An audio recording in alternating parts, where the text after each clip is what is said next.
واقعہ سلطان صلاح الدین ایوبی قسط نمبر 360 اپنا اسلامک اسٹوڈیو کے معزز ناظرین، اس واقعے کو شروع کرنے سے پہلے ایک بات کرتے چلیں کہ اس واقعے میں سلطان صلاح الدین ایوبی کے جاسوس اور ایک سارا نامی لڑکی کی محبت کی کہانی ہے۔ اس کہانی میں سلطان ایوبی کی انٹیلیجنس کے اہلکار کے ذہنی کمالات اور جان ہتھیلی پر رکھ کر اپنے فرائض ادا کرنے کا بہترین سبق ہے۔ معزز ناظرین، آپ نے اس شاہی محل کی کہانی کو مائنڈ سیٹ کا گیم سمجھنا ہے۔ آئیے شروع کرتے ہیں جیکب اور سارا کی کہانی کو۔ ناظرین، جیکب نے سارا کو دیکھا کہ بخار نہیں تو کہا، تم نخلستان کا پھول ہو جو بادشاہوں کی خوابگاہوں میں آ کر مرجھا جاتا ہے۔ ناظرین، جیکب نے دل ہی دل میں سارا سے کہا، تم صبح کا ستارہ ہو جو سورج کی چمک سے بجھ جاتا ہے اور رات کو پھر چمک اٹھتا ہے۔ تمہاری زندگی راتوں کے اندھیرے میں بیت رہی ہے، تمہاری قسمت اندھیرے میں لکھی گئی تھی۔ تم مجھے کیوں اچھی لگتی ہو؟ مجھ سے بار بار کیوں پوچھتی ہو کہ میں نے 6 کلموں کا ذکر کیوں کیا تھا؟ تم کسی مسلمان کی ماں کی کوکھ کی پیداوار تو نہیں،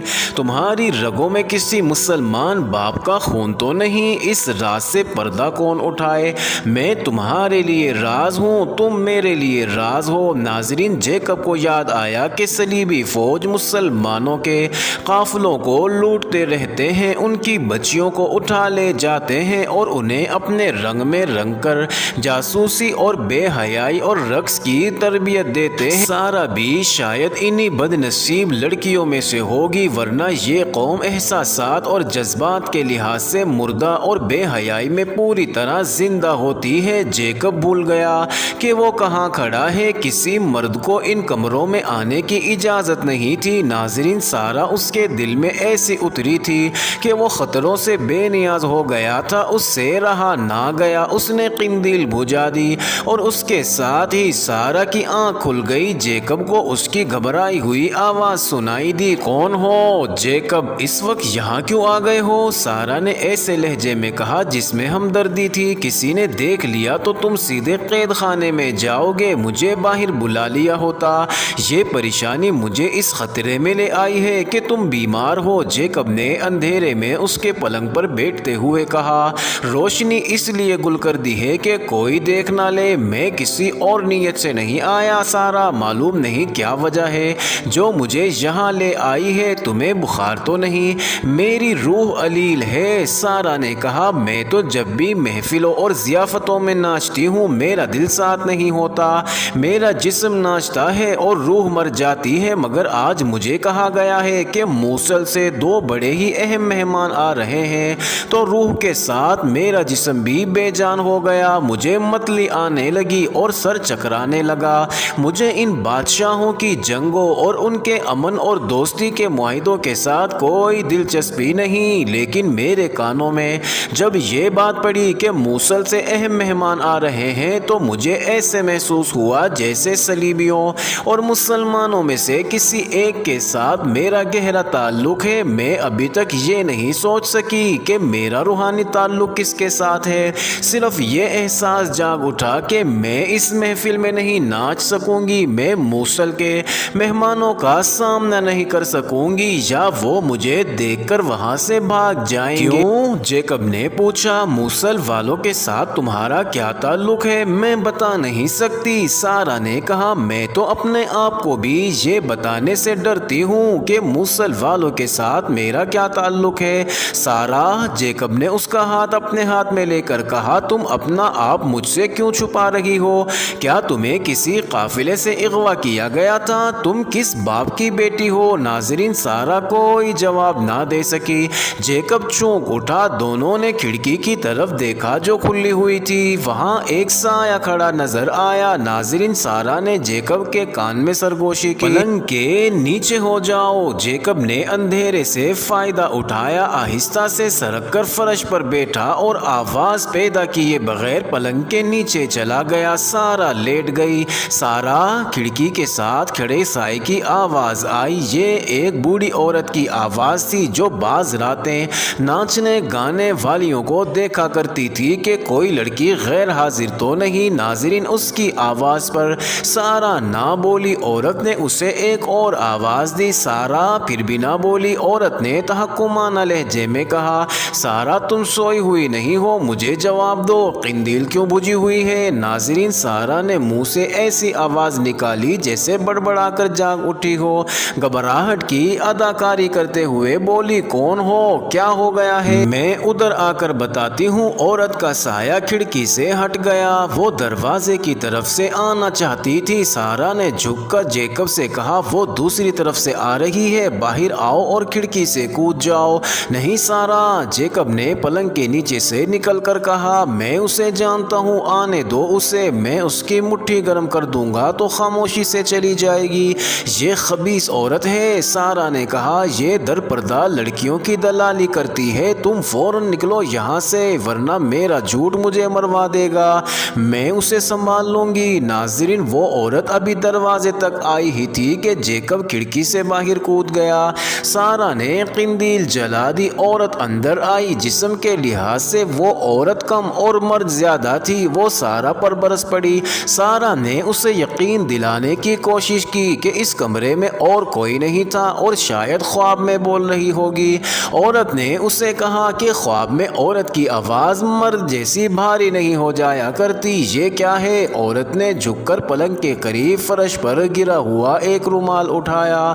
یہ گز بھر لمبا اور اتنا ہی چوڑا کپڑا تھا جو مرد گرمی سے بچنے کے لیے سر پر ڈال لیا کرتے تھے۔ یہ کس کا ہے؟ یہ اس کا ہے جو تمہارے پاس آیا بیٹھا تھا۔ وہ کون تھا؟ تم نے اسے کتنی رقم لی ہے؟ میں عصمت فروش نہیں، سارا نے غصے سے کہا، میں رقاصہ ہوں، تم جانتی ہو میں کسی مرد کو منہ نہیں لگاتی۔ سنو سارا، عورت اس کے پاس بیٹھ گئی اور اس کے کندھے پر ہاتھ رکھ کر شفقت سے بولی، یہ تو میں بھی جانتی ہوں کہ تم رقاصہ ہو، مگر تم یہ نہیں جانتی کہ رقاصہ فوج کی جرنیل یا شہر کی حاکم نہیں ہوا کرتی۔ میں اتنی سی بات کہہ دوں گی کہ تمہارے پاس رات کو آدمی آیا تھا، وہ تمہیں بیروت کے کسی انتہائی گھٹیا قہبہ خانے میں بیچ ڈالیں گے یا تمہیں قید میں ڈال دیں گے۔ اس نشے میں بات نہ کرو کہ تم شاہی رقاصہ ہو، یہاں تمہارا کوئی مقام نہیں، تم مطلب کی بات کرو۔ سارا نے کہا، تم مجھ پر جو مہربانی کرنا چاہتی ہو اس کا معاوضہ کیا لوگی؟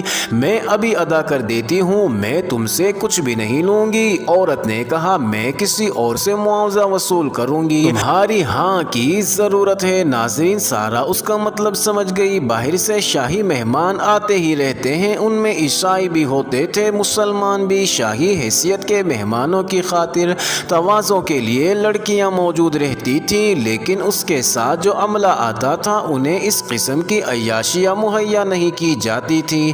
یہ عورت ان لوگوں سے مل کر ان کے پاس لڑکیاں بھیجا کرتی اور منہ مانگا معاوضہ وصول کرتی تھی، یہ اس کا خفیہ کاروبار تھا۔ ناظرین، بعض شاہی مہمان ایسے ہوتے تھے جو سرکاری طور پر دی ہوئی لڑکی سے مطمئن نہیں ہوتے تھے۔ یہ عورت در پردہ محل کے ایک دو ملازموں کے ذریعے ان کی یہ ضرورت پوری کرتی اور انعام لیتی تھی۔ سارا اس کے ہاتھ کبھی نہیں آئی تھی، مگر اب یہ لڑکی اس کے جال میں آ گئی۔ وہ اگر بتاتی کہ اس کے پاس جیکب آیا تھا اور اس کے ساتھ اس کا تعلق پاک ہے تو یہ عورت کبھی یقین نہ کرتی، اور دوسرا ظلم یہ ہوتا کہ جیکب کو قید میں ڈال کر بڑی ہی ظالمانہ اذیتیں دے دے کر مار دیا جاتا۔ سارا، عورت نے کہا، اگر اپنے ہولناک انجام سے بچنا چاہتی ہو تو میری بات مان لو، باہر سے دو مہمان آئے ہوئے ہیں، بہت دولت مند ہیں، پرسوں سے دو ملازموں سے کہہ رہے ہیں کہ انہیں اچھی قسم کی لڑکیوں کی ضرورت ہے۔ یہ دراصل ان کی عادت ہے، اپنے ہاں حرموں میں 20-20 30-30 لڑکیاں جمع کیے رکھتے ہیں، یہاں بھی چاہتے ہیں کہ ان کے کمروں میں لڑکیوں کی چہل پہل لگی رہے۔ کل تم ان میں سے ایک کے پاس چلی جانا، کون ہے وہ؟ سارا نے پوچھا۔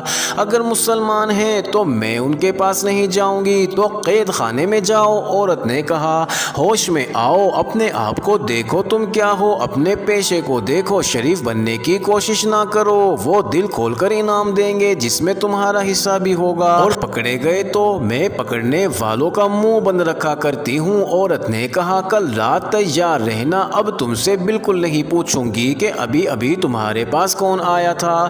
ناظرین، عورت چلی گئی، سارا کے آنسو بہنے لگے۔ جیکب بھاگنے والا آدمی نہیں تھا، لیکن وہ اس ڈر سے نکل گیا کہ سارا پر مصیبت آ جائے گی۔ اسے امید تھی کہ سارا اسی غلیظ دنیا کی لڑکی ہے، وہ اس عورت کو سنبھال لے گی۔ وہ شہر کی طرف چلا جا رہا تھا، اس کے ذہن پر سارا چھائی ہوئی تھی۔ سارا سے اسے دلی محبت ہو گئی تھی اور سارا اس کے لیے معمہ بھی بن گئی۔ اسے رہ رہ کر یہی خیال آ رہا تھا کہ سارا کسی مسلمان باپ کی بیٹی ہے۔ وہ چلتے چلتے شہر کی تنگ و تاریک گلیوں میں داخل ہو گیا۔ گلیوں کو موڑ مڑتا ایک مکان کے سامنے رکا اور دروازے پر دستک دی۔ ناظرین، کچھ دیر بعد دروازہ کھلا۔ کون؟ حسن، جیکب نے جواب دیا۔ اتنی رات گئے؟ دروازہ کھولنے والے نے پوچھا۔ فوراً اندر آ جاؤ، کسی نے دیکھا تو نہیں؟ نہیں، جیکب نے جواب دیا، کافروں کی ضیافت سے ابھی فارغ ہوا ہوں، ایک ضروری اطلاع لایا ہوں۔ ناظرین، وہ اندر چلا گیا، دروازہ بند ہو گیا۔ اب وہ جیکب نہیں بلکہ حسن الادریس تھا۔ وہ سلطان صلاح الدین ایوبی کا جاسوس تھا۔ اس نے 1 سال پہلے اپنے آپ کو ایک عیسائی ظاہر کر کے اور نام گلبرٹ جیکب بنا کر صلیبی فوج میں ملازمت کر لی تھی۔ گورے رنگ کا جوان تھا۔ ٹریننگ کے مطابق وہ اداکاری اور چرب زبانی کا ماہر تھا۔ اس کی شکل و صورت اور دراز قد کی بدولت اسے محل کی خصوصی ڈیوٹی کے لیے منتخب کر لیا گیا تھا۔ یہاں سے وہ قاہرہ کو خبریں بھیجتا رہتا تھا۔ اس کے گروہ کا لیڈر حاتم اس مکان میں رہتا تھا جس میں داخل ہو گیا۔ موصل کے 2 ایلچی بالڈون کے پاس آئے ہیں، حسن نے اپنے لیڈر کو بتایا۔ میں نے یقین کر لیا ہے کہ یہ دونوں موصل سے آئے ہیں اور دونوں مسلمان ہیں۔ انہیں بالڈون اپنے کمرے میں لے گیا تھا۔ اس میں کوئی شک نہیں کہ والی موصل عز الدین کا کوئی پیغام لے کر آئے ہیں اور یہ سلطان صلاح الدین ایوبی کے خلاف معاہدے کا پیغام ہوگا۔ لیڈر نے کہا، یہ معلوم کر لیا ہے کہ ان کے درمیان کیا طے پایا ہے؟ سلطان ابھی تک اس دھوکے میں ہے کہ عز الدین اور عماد الدین ہمارے دوست ہیں یا کم از کم ہمارے خلاف نہیں لڑیں گے۔ ان کی بات چیت بند کمرے میں ہوئی ہے۔ حسن نے کہا، میرا خیال ہے کہ جو کچھ طے ہونا تھا ہو چکا ہے۔ میں نے ان میں سے ایک کے ساتھ بات کی تھی، وہ بہت خوش نظر آ رہا تھا۔ بدبخت نے شراب اس قدر پی لی تھی کہ اس نے نشے میں مجھے بڑا صاف اشارہ دے دیا کہ وہ دونوں مسلمان ہیں اور موصل سے آئے ہیں۔ مجھے کہتا تھا کہ وہ ہماری یعنی صلیبیوں کی محبت دیکھنا چاہتا ہے۔ وہ پاؤں پر کھڑا نہ ہو سکا اور گر پڑا۔ ہم سلطان کو صرف یہ اطلاع بھجوائیں کہ بیروت میں موصل کے 2 آدمی آئے تھے، کافی نہیں؟ حاتم نے کہا، ہم اپنے سلطان سے بہت شرمسار ہیں کہ ان تک ہماری یہ اطلاع نہیں پہنچ سکی کہ بیروت کو محاصرے میں لینے کا منصوبہ ترک کر دیں، کیونکہ بالڈون کو اس منصوبے کی اطلاع قاہرہ سے مل گئی ہے۔ اس میں ہمارا کوئی قصور نہ تھا۔ حسن نے کہا، اسحاق ترک بر وقت روانہ ہو گیا تھا، وہ دھوکہ دینے والا آدمی نہیں تھا۔ وہ راستے میں صحرا کا شکار ہو گیا یا پکڑا گیا ہوگا۔ ناظرین، بیروت کے محاصرے میں سلطان صلاح الدین ایوبی کا جو نقصان ہوا ہے ہمیں اس کا ازالہ کرنا ہے، حاتم نے کہا۔ ان کے لیے یہ خبر بہت اہم ہے کہ موصل والے بیروت والوں کے ساتھ دوستی کا معاہدہ کر رہے ہیں، لیکن ہمیں پوری اطلاع دینی چاہیے کہ معاہدے میں کیا کیا شرائط طے ہوئی اور کیا منصوبہ بنا ہے۔ اس وقت سلطان بہت بڑے خطرے میں بیٹھے ہیں۔ وہ سمجھتے ہوں گے کہ وہ دوستوں کے درمیان محفوظ ہیں، لیکن وہ دراصل دشمنوں کے گھیرے میں پڑاؤ ڈالے ہوئے ہیں۔ حاتم نے حسن سے پوچھا، محل میں تم کوئی ایسا ذریعہ پیدا نہیں کر سکتے جو اندر کی باتیں بتا سکے؟ باتیں بند کمرے میں ہوئی ہیں، حسن نے جواب دیا۔ بالڈون یا اس کے مشیروں اور سالاروں سے تو پوچھا نہیں جا سکتا۔